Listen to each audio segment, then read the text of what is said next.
Atëherë përshëndetje. Hello everyone. Në vijim të komunikimit të Kryeministrit të Republikës së Shqipërisë, Zoti Edi Rama, me sekretarin e përgjithshëm të NATO-s, Stoltenberg, në datën 21/9 të këtij viti, në Ministrinë e Mbrojtjes mbriti një ekip i NATO-s, i kryesuar nga zëvendës ndihmës sekretari i përgjithshëm i NATO-s për sfidat në zhvillim të sigurt, Zoti Apaturaj. After discussing with the Prime Minister of the Republic of Albania, His Excellency Mr. Edi Rama, with the General Secretary of Stoltenberg of NATO, a NATO team led by Deputy Assistant of Deputy General Secretary Pethaj came here in Albania. Sapo zhvilluam takim I cili do të vazhdoj edhe pas kësaj konference me këtu në Ministrinë e Mbrojtjes, edhe me përfaqësues nga Ministria e Jashtme, Ministria e Brendshme, nga Akshi, Autoriteti Kombëtar për Certifikimin Elektronik dhe Sigurinë Kibernetike, si dhe përfaqësia e përhershme e Republikës së Shqipërisë në NATO, me qëllim diskutimin në nivel politik dhe operacional teknik mbi situatën kibernetike në Shqipëri, rolin e NATO-s në këtë kapacitet dhe koordinimin e masave konkrete për të ardhmen. After the meeting that we have and the meeting that we will continue to have with the Minister of Defense, as represented by me, and representatives from the Ministry of Interior Affairs, National Agency of Information, National Agency for Electronic Certification and Cybersecurity, and the permanent representatives of the Republic of Albania in NATO, we discussed on a political level and technical, operational, on the cyber situation in Albania and the role of NATO. Ky ekip vjen në vendin tonë për të dhënë asistencë në lidhje me çështjet kibernetike, njohen me situatën aktuale, si dhe nevojat dhe mundësitë për adresimin e këtyre çështjeve në vazhdim. This team comes in Albania to give its assistance related to cyber issues and the needs and capabilities in addressing these issues in the future. Pas sulmeve kibernetike ndaj sistemeve dhe infrastrukturës së informacionit, teknologjive të informacionit, shteti shqiptar tashmë të identifikuara për nga origjina I menjëhershëm ka qenë reagimi dhe përgjigja e strukturave të specializuara të vendit në bashkëpunim të ngushtë me ato nga vendet aleate. After the cyber attacks on our system and infrastructure of technology and information of our country, now identified on their origin, we had an immediate response by our specialized structures in coordination with ally countries. Ndonse këto sulme kishin për qëllim shkatrimin e plot të sistemeve dhe platformave të shërbimeve shtetërore, ato arritën të cënojnë operacionalitetin e tyre për një kohë të shkurtër, për arsye të mbrojtjes të sistemeve dhe infrastrukturës së teknologjive të informacionit, por nuk arritën qëllimin e fshirjes dhe shkatrimit të gjithë sistemeve tona të teknologjive të informacionit. Although the attacks aimed at fully destroying our systems and platforms for national service, they managed to threaten their operationality for a short amount of time because of the defensive systems and infrastructure of technology information, so they couldn't destroy any of our information. Qeveria shqiptare reagoi menjëherë pasi siguroi prova të pakundërshtueshme për origjinën e sulmit, duke ndërprerë marrëdhëniet me Iranin. The Albanian government had a swift response after having a clear evidence on the origin of the attacks, and thus, as a result, by cutting all ties and relations with Iran. Aleatët tanë dënuan ashpër sulmet dhe dolën krah Shqipërisë nëpërmjet deklaratave ndryshme apo dhe me afrimin e asistencës së specializuar në fushën kibernetike. Our allies condemned the attacks and stood by Albania through different press releases and also offering specialized assistance in the cyber field. Aktualisht, pas afro 5 javësh punë intensive, është bërë mundur rikthimi I sistemeve dhe platformave të ndryshme në shërbim të qytetarëve të vendit tonë. After almost 5 weeks of intensive work, it was possible to bring back online the systems and the platforms. Këto sulme kanë treguar se nuk mund të jemi të mbrojtur në mënyrë permanente, por se duhet jemi vigjilent dhe të aftë të mbrojmë infrastrukturën dhe teknologjitë e informacionit të vendit tonë duke investuar më shumë në drejtim të luftës kibernetike. These attacks showed that we can't be protected permanently, but we have to be on alert and able to protect the infrastructure and information technology of our country by investing more on the cyber threats. Investimet të shumta janë bërë këto vite, por kjo është një luftë e re që ka marrë tjetër intensitet edhe mbas agresionit rus në Ukrainë, I cili ka prishur ekuilibrat gjeopolitik dhe ka ndryshuar skenën e sigurisë. We have invested a lot, but this is kind of a new war now, especially after the Russian aggression in Ukraine, which has destabilized all the equilibrium. Sa I përket sistemeve të Ministrisë së Mbrojtjes, pra të sigurisë dhe mbrojtjes, ato kanë qenë të paprekura nga sulmi sepse janë të shkëputura, nuk janë në rrjetin e përgjithshëm të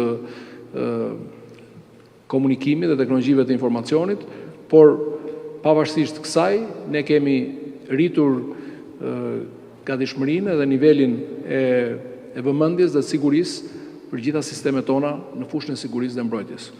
As it regards to the platforms and systems of the MOD, Ministry of Defense, and the armed forces, it's kind of different because we have a closed system, so not all our systems are online. But even though we have increased our alert and responsive time, just to be sure.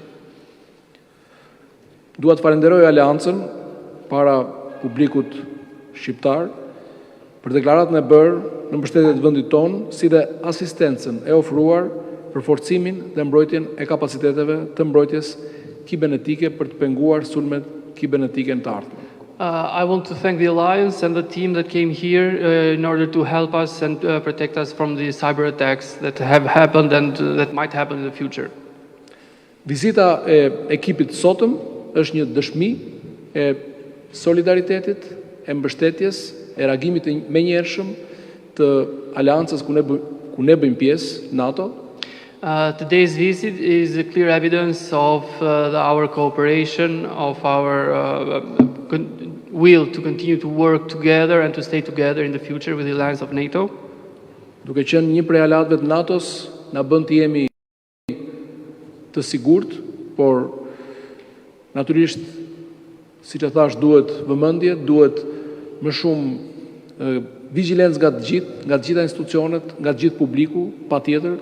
Ne do të bëjmë pjesën tonë të mbështetur nga aleatët tanë në bashkëpunim, pra, edhe me vende të tjera për të rritur kapacitetet, qoftë në hardware, në software, në trajnime, kapacitetet njerëzore, për të qenë gjithnjë dhe më të mbrojtur, por duhet ta theksoj, ndihemi fatlum që jemi pjesë e aleancës më të fuqishme politike dhe ushtarake në botë. Being part of NATO, of course, makes us feel safe, but of course we have to continue to be on alert. We have to continue to cooperate on cybersecurity and all our other issues. We have to increase our capacities, human capacities, and cyber defense and everything else in order to address these kind of attacks in the future. Duke falenderuar Zotin Apaturaj edhe gjithë ekipin që na vizitoi sot, më lejoni t'i kaloj fjalën. I want to thank Mr. Apaturaj and his team here that came with him here. So now the floor is yours. Thank you very much, Minister. Let me say we feel very welcome here in Albania. Faleminderit shumë Zoti Peleshi, falenderoj shumë për ftesën dhe që jam këtu prezent sot në Shqipëri. You mentioned the word solidarity, and that's the right word. We recognize that Albania is facing a massive, unprecedented level of cyber attacks, but you are not facing it alone. Si që dhe ju, ne njohim dhe shikojmë që Shqipëria po përson sulme shumë të rënda dhe shumë të mëdha kibernetike dhe do t'ju themi që në këtë drejtim nuk jeni të vetëm sepse ne do ju mbështesim. All NATO allies recognize that Albania requires support. So does NATO as an organization. That's the message the Secretary General passed to the Prime Minister last week, and that's why the team is here so quickly. Të gjitha vendet e NATO se njohin dhe shikojnë sulmin që është bërë Shqipërisë dhe sigurisht mbështesin Shqipërinë në këtë drejtim dhe ky është dhe mesazhi që sekretari i përgjithshëm i dha kryeministit Rama në takimin e javës kaluar në 21 shtator. I'd like to recognize, just to start, how much effort the Albanian government has put into responding to these attacks, to rebuilding the systems, to defending against these cyber attacks. It is clearly an effort from the very top at the political level down to the technical level that Albania is taking very, very seriously. Sigurisht do të theksoj edhe përpjekjet e shumta që ka bërë shteti shqiptar duke nisur nga maja, pra nga qeveria dhe deri poshtë tek niveli I ulët për të përballuar këto sulme që janë bërë. NATO and NATO allies have already stepped in to try to provide support both at the technical level from NATO headquarters, but also individual allies, and we know that private industry is also helping.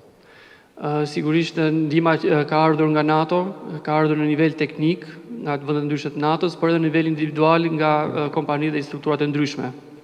My team and I are here to see what more we can do at various levels. First, right now, to see how we can help coordinate support from allies and from NATO headquarters to deal with the immediate challenges. Unë dhe ekipi im kemi ardhur këtu për arsye të ndryshme, por fillimisht arsye kryesore është për të parë situatën dhe për të bërë një koordinim të aleatëve dhe të zyrave qendrore të NATO-s për të lidhur me situatën me sulmin kibernetik që ka ndodhur. To look at Albania's long-term requirements when it comes to equipment, when it comes to training, when it comes to designing the architecture for cyber defense, and we know that Albania is already taking steps in that regard. Për të parë nevojat afatgjata që nevojiten Shqipërisë për të ndërtuar, për të arkitektuar një rrjet mbrojtjeje ndaj këtyre sulmeve kibernetike dhe kemi vënë edhe që Shqipëria po bën hapa përpara në të fushë. And to use NATO as a political platform to assess the political implications of a large-scale, long-term attack that this represents, that this is, which allies have recognized in the statement that they released just recently. Dhe për faktin e sulmeve në një shkallë të gjerë dhe për një kohë të gjatë që janë bërë në drejtim të një vendi të NATO, siç është Shqipëria. So, Minister, you can be sure of NATO's continued political and practical support.